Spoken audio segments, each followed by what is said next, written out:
Right, so get the popcorn out, folks. Benjamin Netanyahu's days in charge of Israel look to be decidedly numbered right now. There really doesn't appear to be much of a way out for him this time. The Biden peace plan that has been put together, that has actually been claimed by US spokespeople to have been Israel's idea, not Biden's at all, has kind of put Netanyahu between a rock and a hard place, such is the position he's put himself in politically by committing the atrocities we've witnessed in Gaza for the last 8 months. No matter which way he goes with regards to this peace plan, his fragile coalition is under threat. If he does the right thing, his government is doomed.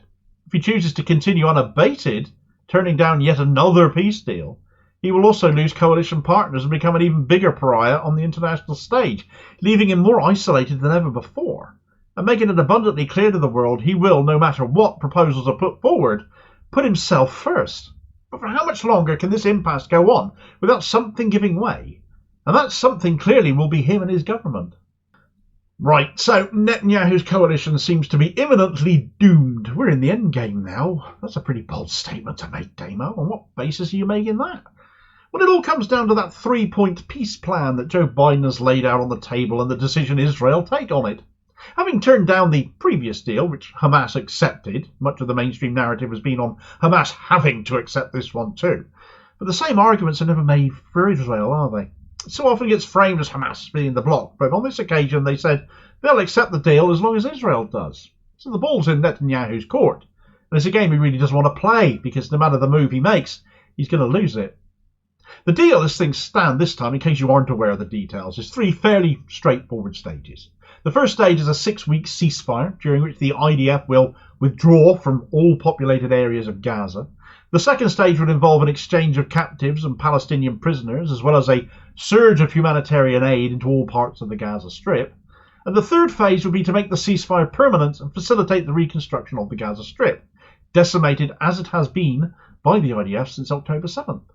Simple, straightforward, obvious. Little detail on how these will be implemented, though. It's a little bit of a sticking point. The devil is always in the detail, as they say, and that hasn't been made public. But given the headline stages there are so inarguable, in my view, why is it such a headache for Netanyahu in which case? Well, let's imagine for a moment that this time around he finally does the right thing. He agrees to these terms. A ceasefire begins. But that will be heralded by his government falling at the same moment. His 2 far-right coalition partners, ben-gvir and Bezalel Smotrich, will pull the plug on the coalition, keeping Netanyahu in place. They want Gaza for Israel. They want that land for settlers. They won't accept anything less. Ben-gvir has already put Netanyahu on notice of this before any decisions are made. Here's what Turkish paper Yeni Safak is saying about this matter. The party of far-right National Security Minister ben-gvir said Wednesday it will not back the ruling coalition in the Knesset until Prime Minister Benjamin Netanyahu reveals the details of a Gaza ceasefire proposal laid out by US President Joe Biden. As long as the Prime Minister continues to hide the details of the deal, Otzma Yehudit will disrupt his coalition, Ben-gvir wrote on his X account. On Friday, Biden said Israel presented a 3-phase deal that would end hostilities in Gaza and secure the release of hostages held in the coastal enclave. The plan includes a ceasefire, a hostage prisoner exchange, and reconstruction of Gaza. Netanyahu, however, said Monday that he was not ready to stop the war on Gaza, claiming that Biden's remarks about the ceasefire proposal were inaccurate. His coalition partners Ben-gvir and Finance Minister Bezalel Smotrich have threatened to topple the government if Netanyahu agrees to Biden's ceasefire plan. So without details, and frankly anything that doesn't involve ethnic cleansing of Gaza and Israel taking over the Strip won't be acceptable to them anyway, they will pull the plug. Clearly Netanyahu is playing down the whole Israel concocted this plan narrative that Genocide Joe is promoting, and so it's clear to me at least that his position as Israeli Prime Minister is very much still his first priority. In which case, is it not likelier he will carry on as he has done for 8 months with despotic stubbornness and instead refuse to countenance this ceasefire option as well? Well, that might not work out too well for him either. You see, he's already had the clock set on him by his National Unity Party coalition leader partner, Benny Gantz, a liberal, to come up with a vision for Gaza after the genocide ends, a way to end all of this conflict that's been going on. And he gave Netanyahu 3 weeks to make public such a plan, or he was going to withdraw from the coalition. Time's up tomorrow. So will he walk? If he does, It wouldn't immediately topple Netanyahu's government, since National Unity's presence within the coalition is much smaller than the combined share of ben-gvir and Smotrich's parties, Otzma Yehudit and the Religious Zionist Party. But it would heap a lot of pressure on Netanyahu, as his government would then be seen to be even more in the thrall of the hard right.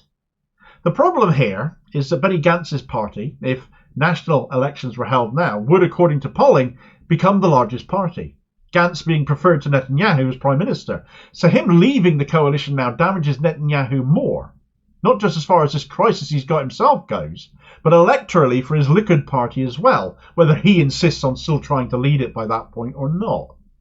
That said, there's no negotiations happening between Netanyahu and Gantz to stay. It's actually been the Biden administration pleading with Gantz to stay, apparently, giving the coalition a thin veneer of having some common sense voices where everyone else appears to be completely batshit. Netanyahu, for his part, has accused Gantz in offering this ultimatum of trying to end the war. Oh, God forbid he tries to end it. Declare defeat for Israel, though, and leave Hamas in power in Gaza, which is, well, it's quite the way to sweet-talk someone into staying in your political partner, isn't it? From the US perspective, Gantz provides them some cover, in my opinion, that there are these more sensible and pragmatic people in the Netanyahu government that can be reasoned with. But without them, it becomes even more ridiculous in the eyes of the world that Biden continue to help a government that, without Gantz and his ministers, would effectively lurch even further to the right now, reinforcing the belief that Gantz will walk this weekend of the fact that last week his party submitted a bill to dissolve the Knesset and bring forward elections. Hardly something you'd expect a dedicated and committed coalition partner to do. Tomorrow, Netanyahu could lose a chunk of his coalition by virtue of having stood still. So even doing nothing and burying his head in the sand is not really an option for him. If he loses Gantz, which he seems to have decided to allow to happen, the pressure for new elections will become even greater, and still the issue of Gaza won't have been resolved. And if he finally does admit defeat and agree to the peace deal on the table right now, or in the coming days or weeks, or another deal similar, he'll end up weaker than he would have been if he'd actually shown a shred of leadership and done the right thing before now, as ben-gvir and Smotrich will still walk at that point. There is nothing that can be said or done to placate such maniacally awful people. So will Netanyahu do the right thing? I have to ask the question. Of course we know the answer. Of course he won't. It's not in his DNA. He's a madman. Gantz, if he's worth a dime, will walk tomorrow, and Biden will find himself in a more difficult position to not shift himself. Serves him right, since the Israeli government will have become even more difficult to negotiate with.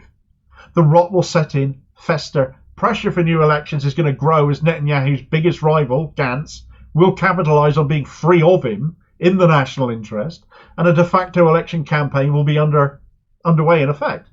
Gantz wanting them brought forward anyway. Israel's government is on its last legs and is verging on collapse. Frankly, in my view, the end of Netanyahu is the only way the current atrocities are going to come to an end in Gaza and bring the conversation back onto, as it must now, towards recognising a Palestinian state. Of course, the ongoing events in Gaza are not the only front Israel is having to contend with right now, as rocket fire from Lebanon, taking out their Iron Dome defence system installations in the north of the country, has seen tens of thousands of more people evacuated from that area. So many people already had to leave the border regions as Lebanon mounted an offensive in support of Gaza. And with 1,000 acres of countryside apparently ablaze as wildfires sweep through the region triggered by these attacks, also avoidable if peace was simply an option, well, you can get all the details of it in this video recommendation here, which will tell you all about it. I'll hopefully catch you on the next vid. Cheers, folks.